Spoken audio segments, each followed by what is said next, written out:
In the dusty town of Willow Creek, a rich rancher placed a bid for a mail-order bride nobody wanted. But when she stepped off that carriage, his heart stopped cold. Not from fear, but from a face he thought he'd never see again. The wind that night carried more than dust. It carried whispers. Whispers about a man who hadn't spoken to a soul in months. They said if you rode past Willow Creek after sundown, you could see his lantern still burning. But never him. Lucas Brandt was a name once spoken with respect, the richest rancher this side of Texas. But now folk said the man had gone hollow. His ranch stretched for miles, yet his world had shrunk to 4 walls and silence. Some swore they'd seen him talking to the grave behind his house. Others claimed he'd gone mad after the fire, the one that took everything. That evening, a storm was brewing over the canyon ridge. Lightning cracked through the clouds like a warning from heaven itself. Inside the ranch house, Lucas sat at a table covered in unopened letters, dozens of them, all from women he never wrote to. Each one marked Mail Order Bride Agency. He never ordered a bride, never asked for company, yet the letters kept coming, the latest one sealed with a wax stamp and no return address. When he broke it open, the ink inside bled like it had been written in a hurry. A woman arrives tomorrow on the 3 p.m. coach. Her fate rests in your hands. No name, no explanation, just a signature. C.M. And in that instant, the fire in his lantern flickered, as if the past had just found its way home. The morning broke grey and heavy, like the sky itself didn't trust what was coming. Lucas barely slept. The letter sat on his desk, its edges curled, its words burned into his mind. A woman arrives tomorrow at 3 p.m. Her fate rests in your hands. He'd read it 100 times, yet the handwriting felt familiar. The loops, the slant, something about it stirred a memory he couldn't place. Outside, the ranch hands moved quietly, careful not to wake the storm they saw in his eyes. They whispered about the letters again. Some joked that the boss had a secret sweetheart. Others said the devil was trying to lure him from his grief. But Lucas wasn't listening. His gaze kept drifting toward the grave behind the barn. A small wooden cross, weathered by rain, carved with one word. Clara. He walked out to it slowly, boots sinking into the soft earth. 5 years, Clara, he whispered, voice rough as gravel. 5 years and I still don't know how to breathe without you. The wind answered with silence. Only the low creak of the windmill broke the stillness. He looked up toward the distant horizon, the trail that led to Willow Creek Station. For reasons he couldn't explain, his chest tightened. The last time he'd stood there waiting, he never got to say goodbye. By noon, the clouds began to gather again, bruised purple and gold. His foreman, Wyatt, leaned against the fence, chewing a straw. "Boss," he called, "you expecting company?" Lucas hesitated, eyes fixed on the horizon. "No," he said quietly, "but something tells me company's expecting me." And as the clock in the parlor struck 3, a single coach appeared in the distance, wheels cutting through the dust, carrying a secret that was never meant to reach him. Inside that coach, a veiled woman clutched a letter of her own. The name on it read, Lucas Brandt. The coach came rattling down the dirt road like a ghost carriage from another life. Each turn of its wheels echoed across the valley, a sound too heavy for the quiet plains of Willow Creek. Lucas stood by the fence, hat low, hands resting on the worn wood rail. The dust rose like smoke around the horses as the driver pulled the reins tight. "Delivery for Mr. Lucas Brandt," the driver shouted, his voice cracking through the dry air. Lucas didn't move. The coach door opened with a groan that seemed to last forever. Out stepped a woman, small, silent, wrapped in grey. A thin veil covered her face from the eyes down. The wind caught the edge of it, but she clutched it tight, as if the world had no right to see her. "Ma'am," Lucas said finally, voice calm but unsure, "you might have the wrong ranch." The woman hesitated, then reached into her satchel. Her hand trembled as she held out an envelope. The same kind of wax seal, the same crimson mark. "This was sent to me," she whispered, her voice soft, uneven. "It said you were expecting me." Lucas took the letter but didn't open it. His pulse beat hard against his ribs. That voice, he hadn't heard it in years, yet something deep inside recognized the rhythm, the tremor. "Who sent it?" he asked. "I don't know," she said, lowering her head. "But they told me if I came here I'd find peace." A gust of wind swept through the yard, carrying the faint scent of lilac, a fragrance he hadn't smelled since the night of the fire. For a long moment, neither of them spoke. The ranch hands watched from a distance, whispering under their breath. Then Lucas turned toward the house. "You'd best come inside," he said quietly. "Storm's coming." As she followed, the clouds rolled in thick and dark above them.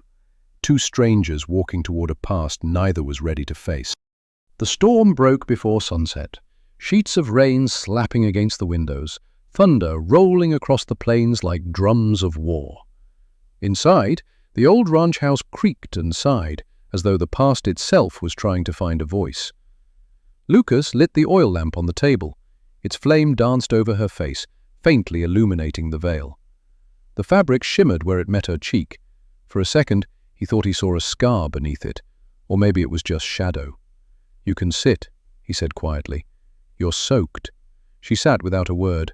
The sound of her chair scraping against the wood floor felt louder than the rain outside. "What did they tell you?" "About me?" he asked. "Only that you were a kind man," she said softly, "and that you'd lost someone dear." The way she said it made his chest tighten. "They?" he repeated. "The agency," she whispered. "The mail-order bride bureau in Clayton."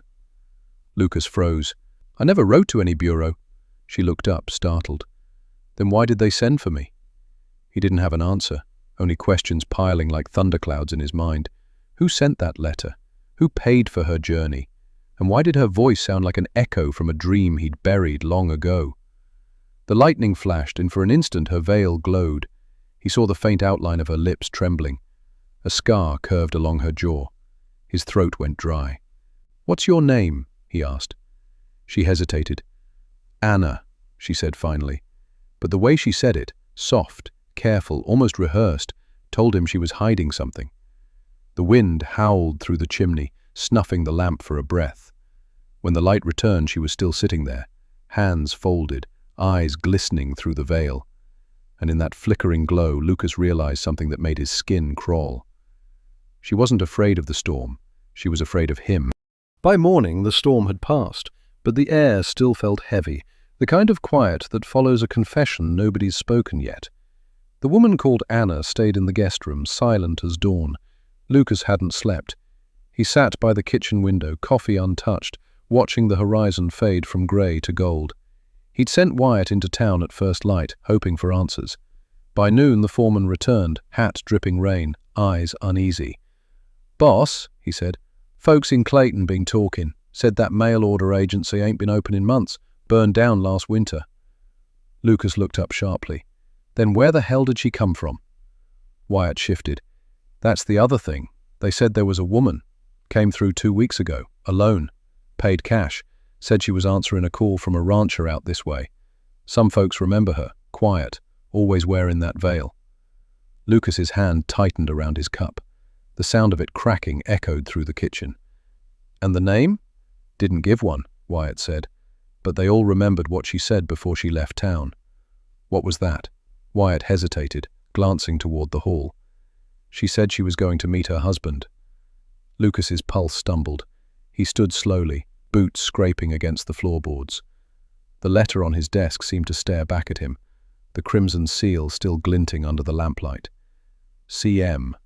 Clara May, the name of his wife before the fire. He turned toward the guest room door, closed, silent. Through the crack beneath it, he saw a flicker of movement.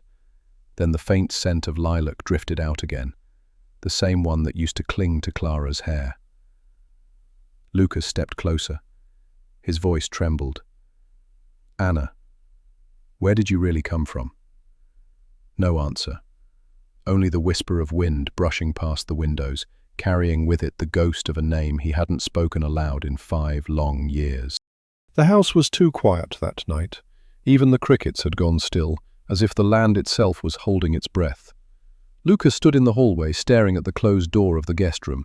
He could see the faint glow of lamplight beneath it, a thin, trembling line on the floorboards. He'd spent hours trying to reason it out. Maybe she'd heard of him somewhere. Maybe someone used his name to bring her here. But deep down he knew better. That voice, that scent, the way she flinched when he spoke her name. Clara. He finally knocked. Anna? No answer, just the sound of fabric shifting, a chair scraping against wood. I won't hurt you, he said softly. You don't need to be afraid. After a long pause, the door creaked open an inch. Her eyes, grey as winter clouds, met his. For a heartbeat, neither of them breathed. Why do you look at me that way? She whispered. Because I've seen you before, he said. Years ago. She turned away. Then you must be mistaken. Maybe, he murmured, but I'd swear on my life those eyes once knew my name. She gripped the edge of the door tighter, her knuckles pale beneath her gloves. You shouldn't look too closely at ghosts, Mr. Brandt. They vanish when you do. The words chilled him. Before he could speak, she closed the door. The latch clicked, final, like the closing of a coffin lid. Lucas stood there, heart hammering, until he heard soft sobs on the other side. He stepped back, his voice breaking. If you are who I think you are, you don't have to hide from me anymore. The rain began again, tapping against the window like fingertips. In the distance, thunder rumbled low and long. Inside the room, a whisper barely escaped her lips. I wasn't supposed to come back. The next morning broke cold and colourless. Fog rolled low over the fields, swallowing fences and fence posts until the ranch looked like it floated in a sea of ghosts. Lucas hadn't slept again. Every time he closed his eyes, he saw her. The trembling hands, the scar, the way her voice carried both fear and something painfully familiar. By dawn, he was out by the stables, brushing down his horse, Ransom. The animal snorted and stomped uneasy. Maybe it felt what Lucas couldn't name, that strange heaviness in the air like something was about to break. Then he heard it. A soft voice from the far stall, humming. Not just any tune, their tune, the one Clara used to sing while hanging laundry on warm afternoons. The melody wrapped around him like smoke, drawing him closer with every note. He stepped quietly to the stall and froze. There she was, Anna, her veil pushed back, eyes closed, hand resting on Ransom's mane. The horse wasn't afraid. He stood calm, nuzzling her shoulder, as if greeting an old friend. He remembers you, Lucas said. She gasped, spinning around. Her veil slipped, revealing a faint burn scar tracing her cheek, half hidden by the dim light. Her lips parted, but no sound came. Lucas's voice cracked. Clara? She shook her head, trembling. Don't. You know his name. You know that song. Don't tell me this is coincidence. Tears glimmered in her eyes. I shouldn't have come back. I thought I could pretend, that I could be someone new. He took a step closer, breath unsteady. I buried you. I know, she whispered, and I buried myself. Lightning flashed through the open stable door, painting her face in silver and shadow. And for the first time, Lucas realized what he was looking at wasn't a ghost. It was the woman he'd loved, returned from the ashes.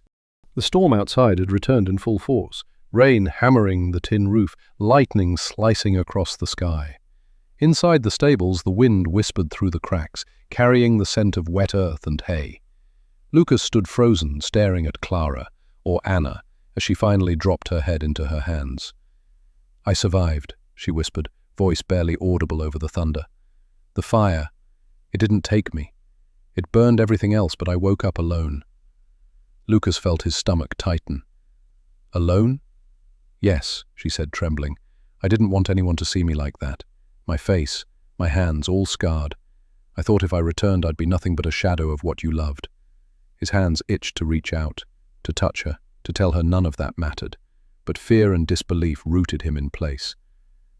Why come now? He asked, voice low, barely carrying over the storm. Why appear in my life after all these years? She looked up, eyes glistening, wet as the rain outside. Because I heard someone had sent for me. They said, you were waiting. Lucas's heart thudded painfully. He had waited, every day, every lonely night. He hadn't remarried, he hadn't stopped mourning. He had hoped, silently, foolishly, that somehow she might return. She took a shaky step forward, her hand brushing the stall wall. I was ashamed of the woman I had become. I thought you'd never see me the same way. I didn't stop seeing you, Lucas whispered, the words raw. Not for a day, not for a single sunrise. She swallowed, tears running down her scarred cheek. Then why did I feel I had to hide? Because fear lies, he said softly, and love never dies. For a moment, the storm outside and the years between them vanished. Only the two of them remained, standing in the shadows of the stable, heartbeats echoing louder than thunder. And in that silence, Lucas realized something terrifying and beautiful all at once. He had finally found her again, the woman he thought he had lost forever. The storm had passed, leaving the ranch soaked and silent. Sunlight broke through grey clouds in thin, trembling streaks, and the air smelled of wet grass and smoke from yesterday's lightning strike.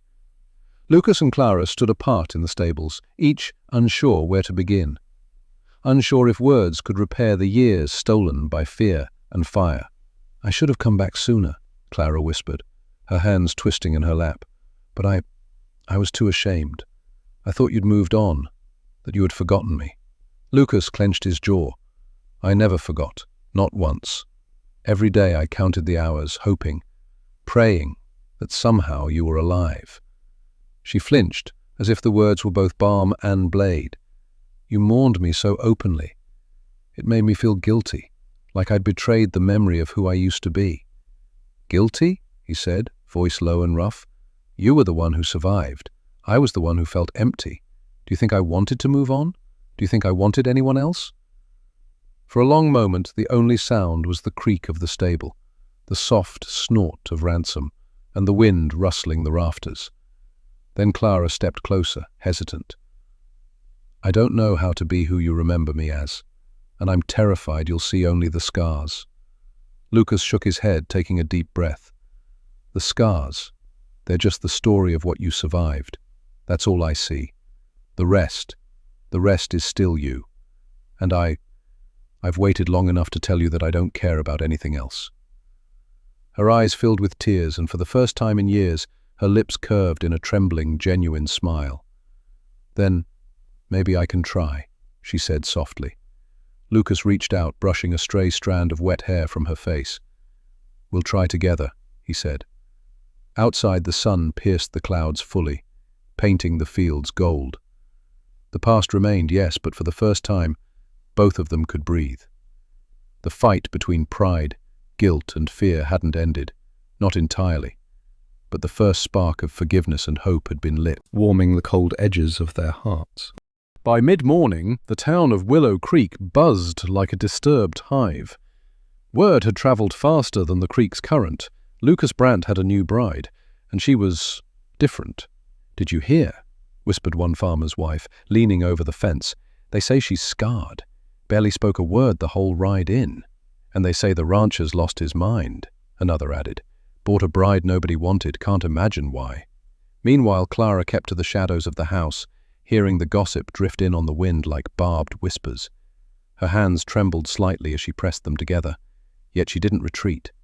Lucas had warned her, "Ignore them, they don't know the truth." But the truth was complicated. Every whisper reminded her of why she had hidden for years: fear of judgment, fear of being unworthy, fear of reopening old wounds. Lucas caught her watching from the porch. He stepped beside her, hand brushing against hers. "Let them talk," he said, calm but firm. "We know the truth. That's all that matters." She looked up, eyes glistening, and whispered, "What if they never understand?" "They won't," he admitted. "But we're not here for them. We're here for each other. And if they choose to gossip, that's their burden, not ours." A carriage rattled by, and a few townsfolk stared openly, curiosity and judgment written across their faces. Clara straightened, lifting her chin. For the first time in years, she felt seen, not for her scars, but for her presence. Lucas squeezed her hand gently. "They can whisper all they want," he said, "but no one can tell us what we feel, not ever." For the first time since arriving at Willow Creek, Clara smiled fully, allowing the warmth of hope to seep in. The past remained, yes, but together they could face both it and the judgment of a town that didn't yet understand the story of their hearts. And somewhere beyond the fences, the wind carried the whispers. But inside the ranch, love, unbroken and stubborn, held fast. Spring had arrived at Willow Creek, painting the ranch in soft greens and golds. The sun warmed the wooden fences, the horses grazed lazily, and the scent of new blossoms drifted on the breeze. Inside the ranch, life felt fragile but alive. Clara stepped into the garden, her hands sinking into the dark, rich soil. She planted wildflowers along the old fence line, each bloom a symbol of small victories, courage, forgiveness, and the courage to be herself again. Lucas watched silently, leaning against the porch post, heart full yet wary. "You've been smiling more," he said softly. She looked up, cheeks flushed with both exertion and pride. "I think I'm finally letting myself feel again." Lucas approached, brushing a loose strand of hair from her face. "I've waited so long for this, for you to breathe without fear." She laughed quietly, the sound soft, musical, carrying across the ranch like the first notes of a long-lost song. "I never thought I'd find joy again," she admitted. "But this feels like a beginning." For the first time in years, Lucas saw her fully. Not a ghost, not a memory, not the scarred woman of whispers and rumor, but Clara, alive, present, whole. "We'll build this life together," he said, voice steady. "One day at a time, one moment at a time." She nodded, letting the warmth of sunlight settle on her shoulders. "I want that," she said, "and I want it with you." The ranch seemed to breathe with them. The horses nickered softly, the wind danced through the treetops, and even the old barn doors creaked like a sigh of approval. Gossip still swirled in town, but inside these walls it no longer mattered. Here, love was not measured by scars or by judgment, but by resilience, devotion, and the quiet, unspoken understanding that sometimes life gives second chances. And as the day faded into a warm, golden evening, Lucas took Clara's hand in his, feeling the pulse of hope running steady. A promise that the past could no longer haunt them, and that their story had only just begun. The sun dipped low over Willow Creek, painting the plains in molten gold. Shadows stretched long across the fields, and a gentle breeze carried the faint scent of lilacs, the same fragrance Lucas hadn't smelled in 5 long years. Inside the ranch, Clara stood by the doorway, hands trembling slightly. She reached up and lifted her veil, revealing her face fully for the first time in years. The scar along her cheek remained, a testament to the fire that had nearly stolen her, but her eyes shone with courage, warmth, and the woman he had always loved. Lucas froze, heart hammering in a rhythm older than memory. For a moment he could barely breathe. "Clara," he whispered, voice trembling, "it's really you." Tears glistened in her eyes as she nodded. "I was so afraid you wouldn't recognize me, or worse, that you wouldn't forgive me for disappearing." He crossed the room in 2 long strides and took her hands in his. "Forgive you, Clara. I never stopped loving you, not for 1 second. The world could have burned, the town could have whispered, and I still would have waited for you." She laughed softly, a sound of relief and disbelief. "Then, you really never moved on?" "Never," he said, pulling her close. "And I don't plan to. Not now, not ever." Outside, the wind danced through the plains, carrying the whispers of gossip and curiosity, but they no longer mattered. Inside the ranch, the only voice that counted was theirs. Lucas brushed her hair back gently. "The past tried to take you from me," he said. "But here you are, alive, whole, and we have all the time in the world to be happy." Clara rested her head on his chest, feeling the steady beat of his heart. "All the time in the world," she whispered, letting go of fear, shame, and regret. Together they stepped onto the porch, hand in hand, watching the sun melt into the horizon. The scars, the whispers, the years of pain, all had led them to this moment. The man who bought the bride no one wanted had found the love he thought he'd lost forever. And for the first time in a long time, both of them smiled, truly and fully, knowing that some stories, no matter how broken, always find their happy ending. Did Lucas and Clara's story give you chills or make your heart skip a beat? Hit like, share, and subscribe to Wild West Eternal Love to ride along with more stories of love lost and found. Tell us in the comments how you'd react if fate gave you a second chance at love. We can't wait to hear your thoughts.